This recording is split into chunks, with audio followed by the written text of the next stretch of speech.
حضرت بایزید بستامی کہتے ہیں کہ میں نے اپنی ماں کے آگے ہاتھ جوڑے، میں نے کہا امی تجھے راضی کروں یا رب کو راضی کروں؟ تو اپنے حق مجھے معاف کر دے، اللہ کو میں راضی کر لیتا ہوں۔ ماں نے کہا جاؤ پتر میں اجازت دیتی ہوں۔ گئے جنگلوں میں ذکر و فکر میں لگے رہے، تنہائی میں اس کو یاد کرتے رہے، دن رات ذکر کے چراغ روشن رکھے۔ 12 سال گزر گئے حق کی تلاش میں۔ ایک دن واپس بستام کے قریب سے گزر رہے تھے، خیال آیا چلتے چلتے ماں کو سلام کر جاؤں۔ دروازے کو دستک دینے لگے تو اس خیال نے ہاتھ روک لیا کہ ساری زندگی ماں کو سکھ تو دیا کوئی نہیں، اب دکھ بھی کیوں دینے لگے ہو؟ رات کا ایک پہر بیت گیا ہے، سردیوں کی لمبی رات ہے، ماں بستر میں لیٹی ہوگی، تیرے لیے اٹھے گی، دروازہ کھولے گی۔ دروازے کے ساتھ ہی لگ کے بیٹھ گئے اور ساری رات کاٹ دی، اس خیال سے کہ ماں کو تکلیف نہ ہو۔ جب سحری کا وقت ہوا تو اندر سے جو نالی آتی تھی اس نالی سے پانی آیا، سمجھ گئے میری ماں تہجد کے لیے اٹھی ہے اور وضو کا پانی ہے، تو فوراً دروازے پہ دستک دی۔ اندر سے آواز آئی بیٹا بایزید میں ابھی آئی۔ مائیں بیٹوں کے دستک کے انداز سے جان لیتی ہیں یہ کس بیٹے کے ہاتھوں کا لمس ہے۔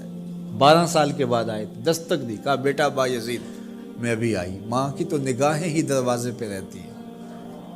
اللہ اکبر۔ کہتے ہیں کہ ماں نے دروازہ کھولا، 12 سال جنگلوں کی خاک چھانتے بیت گئی تھی، پراگندہ صورت، بکھرے ہوئے بال، پھٹے ہوئے کپڑے۔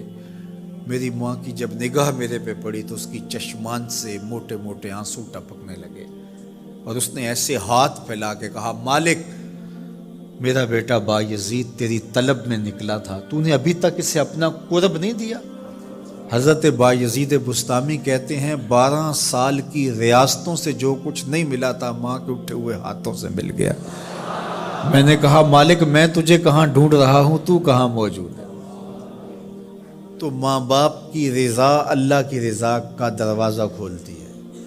جن لوگوں کے ماں باپ ناراض ہیں اور وہ جا کے پیر صاحب کی خدمت کرتے ہیں، اور میاں ماں کے قدم چومو، باپ کی ٹانگیں دباؤ، ان کی خدمت کرو، تمہارے پہلے مرشد وہ ہیں، ان کو راضی کرو، پھر کسی شیخ کامل کی صحبت میں آنا، دیکھو کیسے دل کی بند کھڑکیاں کھلتی ہیں۔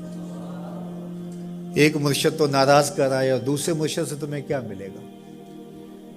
تو راستہ یہیں سے کھلے گا۔ والدین کو کبھی ناراض نہ کرو، والدین کو کبھی دکھ نہ دو، والدین کو کبھی تکلیف نہ پہنچاؤ، اور والدین کو بھی چاہیے کہ اپنی اولاد کو اپنا نافرمان نہ بنائے۔ ایک بزرگ فرماتے ہیں کہ مجھے برابر 30 سال ہو گئے ہیں کہ میں اپنی اولاد کو کوئی حکم ہی نہیں دیا، کوئی حکم نہیں دیا۔ کوئی چیز مجھے چاہیے بھی ہوتی ہے تو میں بصیغہ امر نہیں کہتا، بلکہ ایسے ہی بات کرتا ہوں۔ پانی چاہیے تو یہ نہیں کہتا بیٹا پانی لے کر آؤ، میں ویسے ہی کہتا ہوں پیاس لگی ہوئی ہے، تو اگر وہ سمجھ جائے اور وہ خود لے آئے تو اچھی بات ہے، لیکن اگر وہ نہ لائے تو میں نے اس کو حکم ہی نہیں دیا، امر ہی نہیں کیا، تو اس امر کی مخالفت ہی لازم نہیں آئے گی۔ تو کہا 30 سال برابر گزر گئے ہیں، میں نے اپنی اولاد کو حکم نہیں دیا کہ کہیں وہ میری نافرمان نہ ہو جائے، کیونکہ اگر وہ نافرمان ہو گئی پلے کچھ نہیں رہے گا۔ جو اولادیں ماں باپ کی نافرمان ہوتی ہے وہ ہوا میں بھی اڑیں، وہ چرخ پہ بھی جھولیں، وہ زمین پہ گرنے والی ہوتی ہیں، کبھی کامیاب نہیں ہو سکتی وہ اولادیں جو ماں باپ کی گستاخ، بے ادب اور نافرمان ہوتی ہیں۔ وہی اولادیں سرخرو، کامیاب اور کامگار اور بامراد ہوتی ہیں جو ماں باپ کی خدمت کرتی ہیں، ماں باپ کی دعائیں لیتی ہیں۔ وہ ایک بچہ ماں باپ کے پاؤں دبا رہا تھا، تو ایک بچہ ایک بر اعظم میں، دوسرا دوسرے بر اعظم میں، تیسرا تیسرے بر اعظم میں بڑے بڑے کاروبار کر رہا تھا۔ تو کوئی اس کا دوست ملنے آیا، اس نے کہا کہ اس نکمے کو بھی کہیں بھیج دو، فلاں جو ہے وہ یورپ میں ہے، فلاں امریکہ میں ہے، وہاں اتنی بڑی کمپنی اس نے کھولی ہوئی ہے، اس نکمے کو یہاں بٹھایا، اس کو بھیج دو، یہ تو نکمہ کسی کام کا نہیں۔ کہا یہ نکمہ ہی تو میرے کام آ رہا ہے، کہ نکمہ ہی تو میرے کام آ رہا ہے۔ تو اولاد خوش نصیب ہے